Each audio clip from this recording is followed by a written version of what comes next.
Can you even picture it? A childhood with no screens, no plastic toys, not a single app. For this explainer, we're going to take a trip back in time to rural Korea in the 1940s, a time when life wasn't just lived outdoors, it was powered by nature itself, moving in perfect rhythm with the seasons.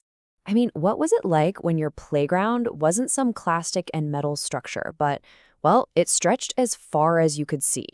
This story is a window into a totally different world.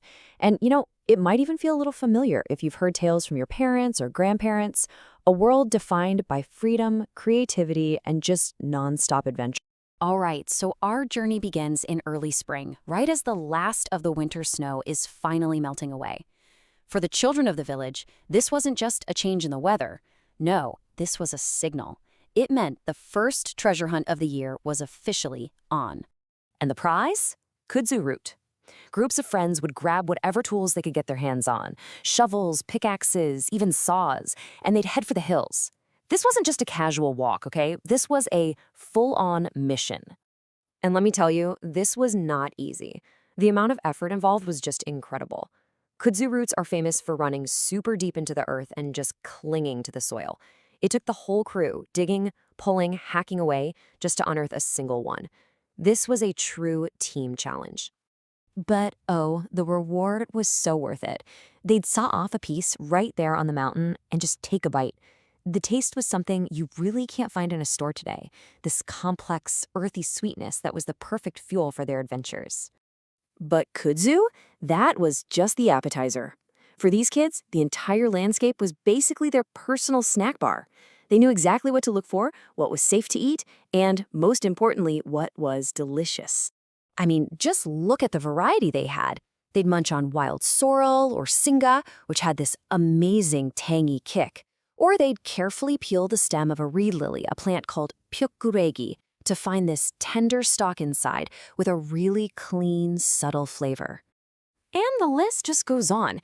There was gyorugi root, which was crunchy and fragrant, almost like a delicacy, and all sorts of young, tender shoots that were just bursting with flavor. Seriously, nature was their corner store. And this wasn't just about fun and games. The kids would fill these woven twig baskets with everything they found and bring them home. Their mothers would then turn these wild greens into soups and side dishes. It was a healthy, vital part of the family's diet. So much so that they even called it springtime medicine. So as spring gave way to summer, the adventures got even bigger. This was the season of heavy rains, intense heat, and some of the most exciting harvests of the entire year.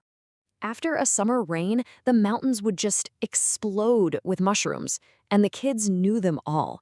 From the prized matsutake with its powerful aroma to the beautiful coral-like ramaria, each one had a unique shape, color, and scent.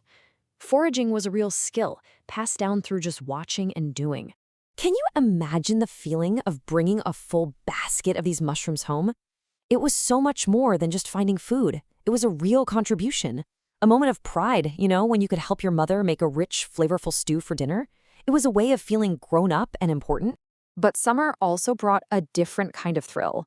On the hottest days, the kids would gather, and someone would inevitably come up with a more daring plan.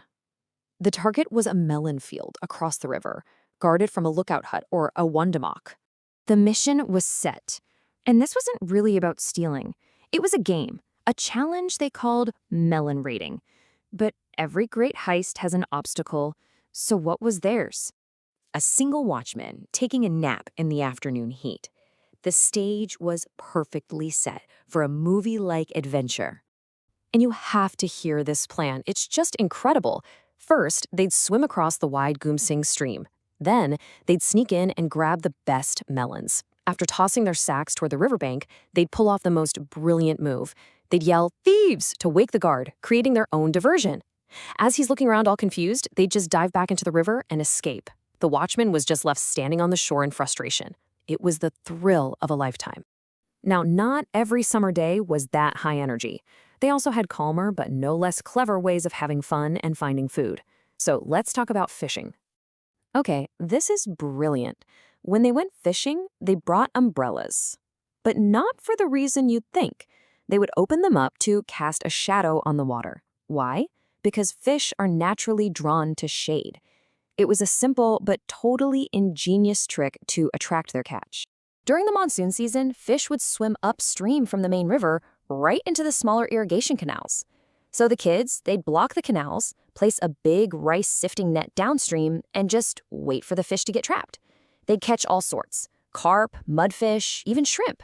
And once again, all this fun served a real purpose. The fresh catch would be cooked for dinner that night, and any leftovers would be salted and dried, providing a valuable source of protein for the family for days to come. You know, when you look back at this time, this quote just sums it all up.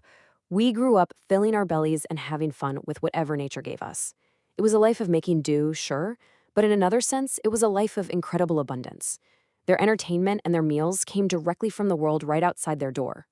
They certainly didn't have material wealth. There were no closets full of toys or pantries of packaged snacks. But they had something else. They had knowledge passed down through generations, they had community, and they had this deep, profound connection to their environment.